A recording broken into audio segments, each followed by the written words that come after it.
Salut, ici Résumé court. Aujourd'hui, je vais vous expliquer un film dramatique surnaturel appelé A Ghost Story. Spoiler à venir. Attention et prenez soin de vous. C et M sont mari et femme qui vivent heureux ensemble dans une petite maison à Dallas, au Texas. Les époux planifient leur grand déménagement et cherchent une nouvelle maison. Elle dit à son homme qu'avant de quitter un endroit, elle a l'habitude d'y cacher une note destinée à elle-même au cas où elle reviendrait. En se blottissant sur le canapé de leur salon, ils entendent des bruits étranges et grinçants. C regarde le mur et voit également des réfractions de lumière se former au placard. C est un musicien talentueux, tandis qu'il travaille à domicile. M consulte les listes de maisons et d'appartements sur Internet pour planifier où ils vivront. Cependant, C ne semble pas trop enthousiaste à l'idée de quitter la maison. Cet après-midi-là, C traîne certaines de leurs affaires à travers la cour. Sans l'aide de son mari, elle a du mal à porter les choses lourdes. Cette nuit-là, pendant qu'ils dorment, ils entendent un grand bruit venant d'en bas. Il semble que quelqu'un ou quelque chose ait déplacé le piano qui a été fourni avec la maison. C et M descendent tous les deux, ignorant ce qui a pu causer le bruit. Après un certain temps de vérification, ils n'ont pas été en mesure de trouver la source du bruit. Ils retournent se coucher et continuent de partager un moment intime jusqu'à ce qu'ils s'endorment.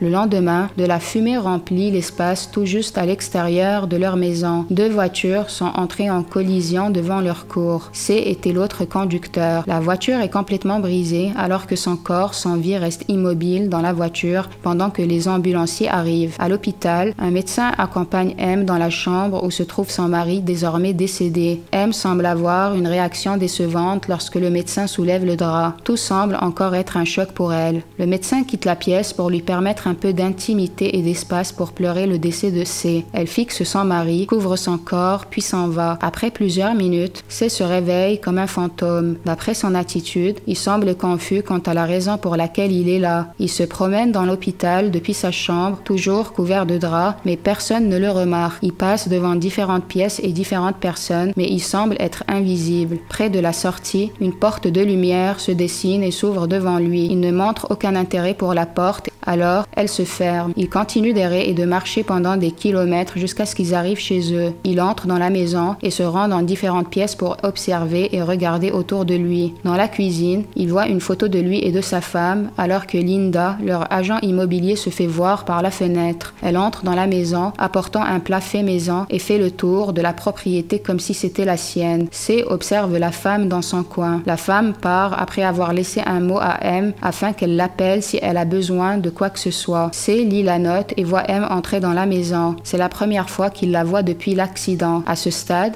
M a l'air extrêmement triste et ne semble plus être comme avant. Elle regarde les lettres qui lui sont envoyées et décide de manger la tarte de Linda. M mange la tarte au comptoir de leur cuisine et le fait de manière dérangeante. Il semble que sa volonté de vivre a également été affectée. Alors qu'elle mange la tarte par terre, C la regarde de loin. Après s'être forcée à manger, M court aux toilettes pour vomir. Sans C, la maison semble incroyablement terne et vide alors que sa musique remplissait tous les recoins. M regarde leur lit dans leur chambre et serre les draps qui ont encore l'odeur de C. Elle pleure et C commence à la consoler en lui touchant l'épaule, mais cela est inefficace car il lui est invisible. Finalement, elle s'endort en pleurant tandis que C veille sur elle. Le lendemain, il regarde par la fenêtre et voit un autre fantôme à côté, également couvert d'un drap. M se réveille pour regarder la pluie dehors. Après cela, elle nettoie la maison, change les draps et se prépare à sortir. Les jours passent et C l'observe attentivement à chaque fois qu'elle franchit la porte. Il s'attarde à la maison et se remémore des souvenirs de son vivant. Il s'assoit sur leur lit et décide de jeter à nouveau un coup d'œil vers l'autre fantôme. Cette fois-ci, il lui fait signe de la main et il retourne le geste. D'une manière ou d'une autre, les deux peuvent communiquer sans utiliser de mots ou de signes. Le fantôme voisin dit qu'il attend quelqu'un. C lui demande qui est-ce et il répond en disant qu'il ne se rappelle pas qui il attend. Une nuit,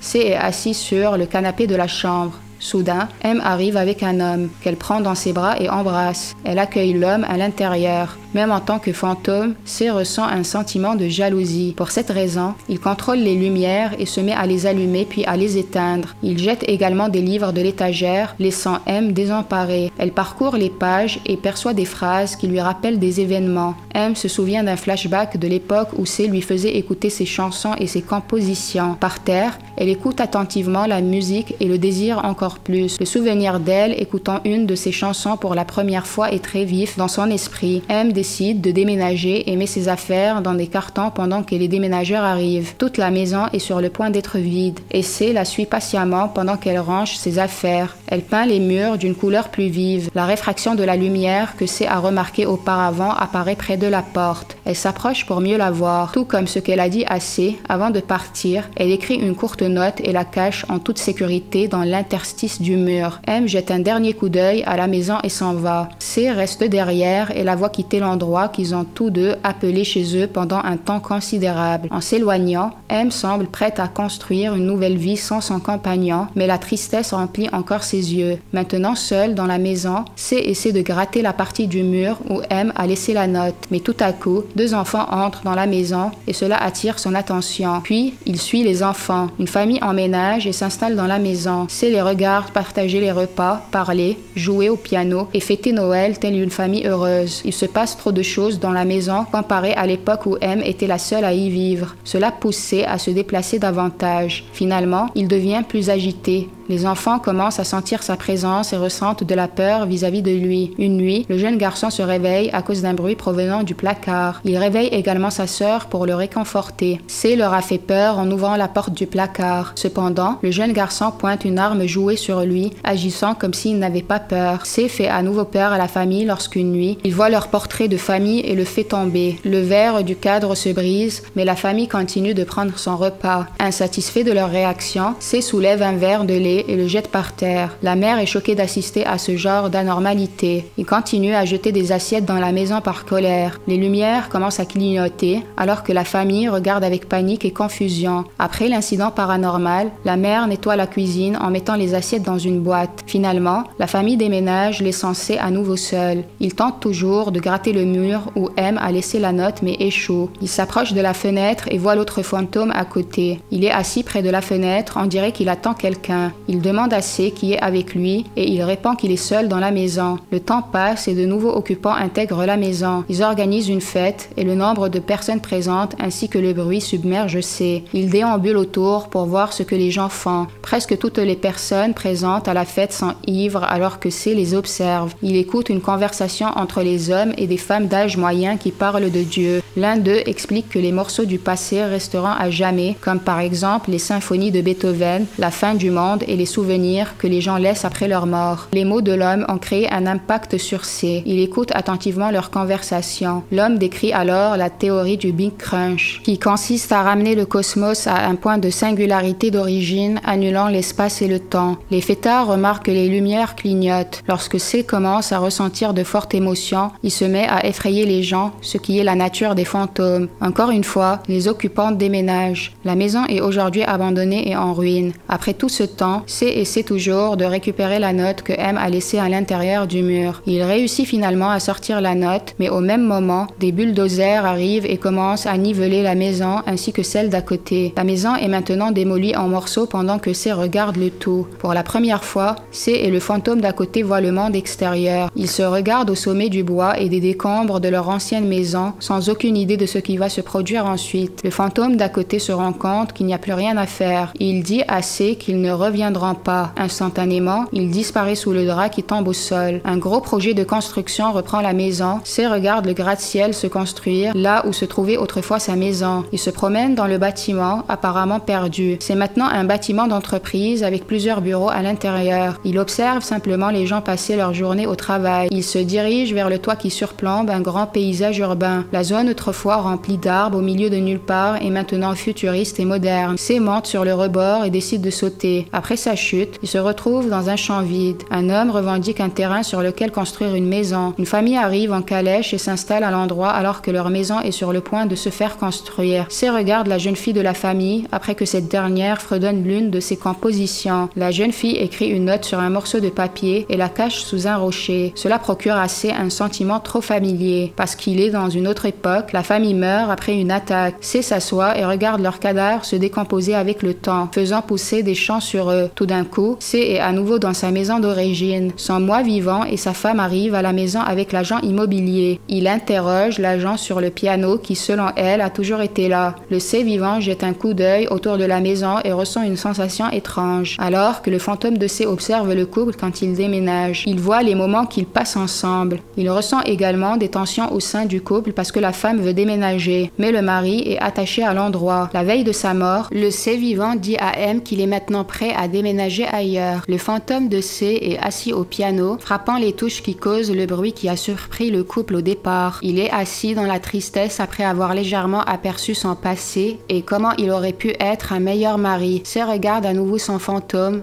regardant M quitter la maison pour de bon. Il s'approche du mur et obtient finalement la note sans aucune difficulté. Alors qu'il est sur le point d'ouvrir la note, la feuille se froisse et tombe au sol. Et juste comme ça, C disparaît dans les airs. Abonnez-vous pour plus de vidéos comme celle-ci. Activez la notification et laissez un j'aime pour aider la chaîne. Merci d'avoir regardé.